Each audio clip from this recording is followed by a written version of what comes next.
Assalamualaikum warahmatullahi wabarakatuh. Hello everyone. I would like to say thank you for coming in my presentation. I'm glad to see you guys. So, first of all, let me introduce myself. My name is Winona Shafira and my last study number is 77. On this occasion, I would like to present about my project Ramadhan. Before that, let me tell you about some point that will become our discussion today. So first we will discuss about definition alms, and then we will talk about verses in the Quran. The third one is the reason choose the target, and the last but not least we will discuss about benefits for ourselves and people after giving alms. So let's start with how it begins. Definition alms. Charity alms is also giving part of our asset, whether in the form of money, food, or goods that are still useful to people who really need it sincerely because of Allah Subhanahu wa Ta'ala. A Muslim must remember that there is a miracle that must be done to that treasure where there is also someone else's property, so that the wealth given by Allah is not in vain and can be provision for life, both in the world and in the afterlife. Well, the next slide is the encouragement of alms, and its virtues is reflected in the word of Allah in Surah Sabah verses 39 as follows.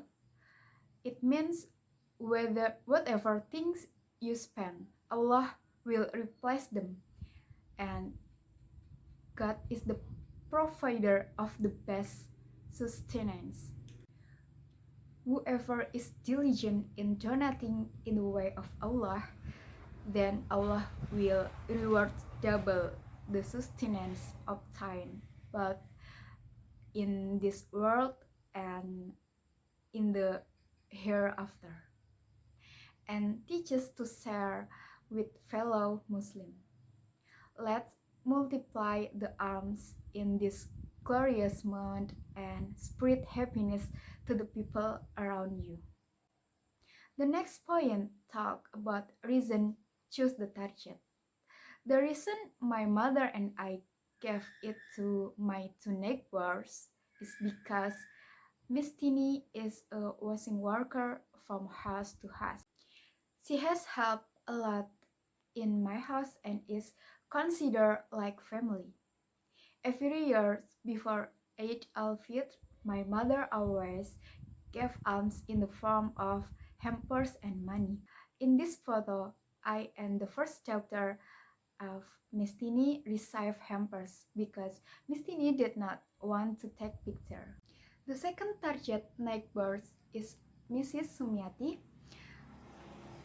She is 56 years old, who lives with her grandson.